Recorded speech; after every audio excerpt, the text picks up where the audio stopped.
మీ ముగ్గురు ఇంత పొద్దున్నే ఆడటం ప్రారంభించారా? ఇదిగోండి, ఈ పెద్ద అమ్మాయిని మీరు చూస్తున్నారు కదా, తిన పేరు మీను. ఇంకా ఈ చిన్న అమ్మాయి ఉంది కదా, తిన పేరు పొన్ను. తర్వాత వీళ్ళ నెత్తి మీద ఇటు అటు తిరుగుతూ ఉంది చూసారు, తన పేరే పచ్చని రామచిలక.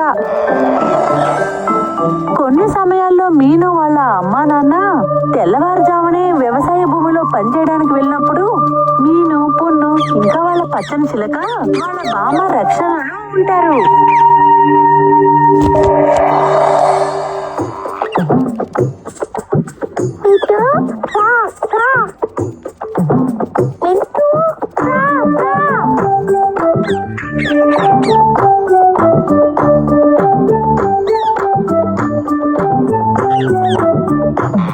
పొన్ను, మీను చాలా సేపు ఆడుకున్నారు. రండి, ఇప్పుడు వెళ్ళి అన్నం తిందాం. ఇంకా వస్తున్నా నాన్న.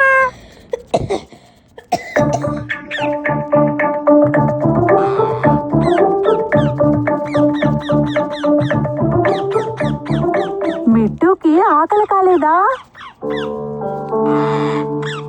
మా అమ్మ అది ఇప్పుడే వడ్లగించే తినింది.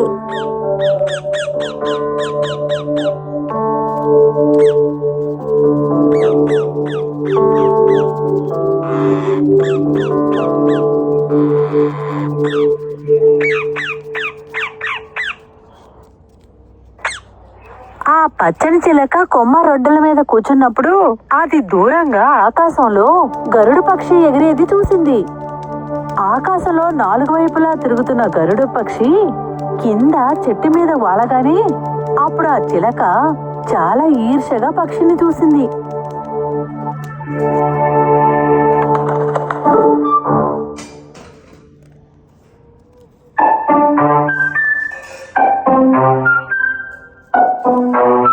జంపా, నువ్వు పక్షి, నేను పక్షినే.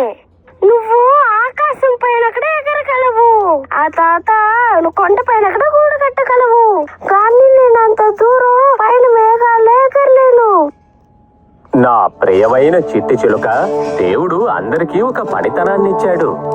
అదేంటని మనం కనిపెట్టాలి, అంతే.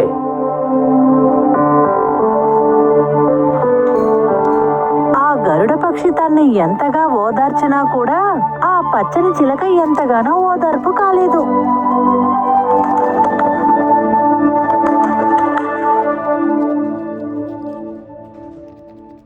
ఓ నాన్నమ్మ, నాన్నమ్మ, నీకు అసలు ఏమైంది? ఓ ఏదో ప్రాబ్లమే అనుకుంటా. పొన్ను మొన్ను ఎందుకు ఏడుస్తున్నారు? నేను లోపలికని ఏంటని చూడాలి.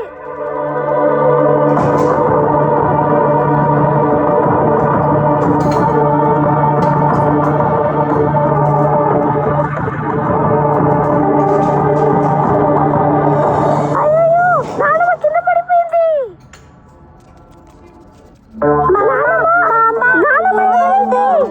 నాన్నమ్మ, నాన్నమ్మ, నాన్నమ్మ, నాన్నమ్మ. ఎందుకు నాన్నమ్మ మాట్లాడట్లేదు? ఓ, దీనికి ఒక దారే ఉంది. నేను ఇక్కడ జరిగిందంతా పొలంకెళ్ళి రాయపదారు చెప్తాను.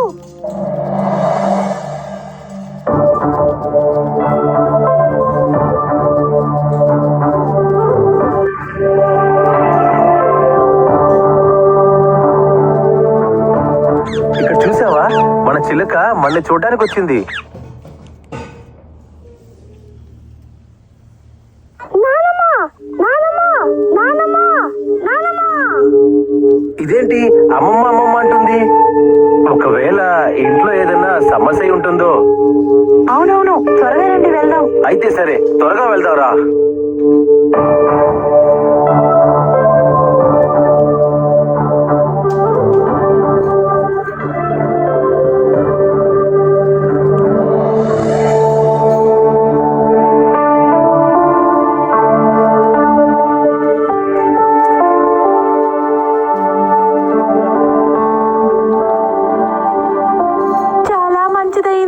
సమయానికి వచ్చి నాకు మందు ఇచ్చారు.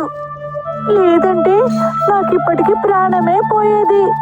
అది సరే గాని నాకు ఆరోగ్యం బాలేదన్న విషయం మీకెలా తెలిసింది? ఇదంతా మన చిలక తెలివితేటలు. మేము పని చేసే చోటుకే వచ్చేసింది. వచ్చి అమ్మమ్మ అమ్మమ్మ నరిచింది.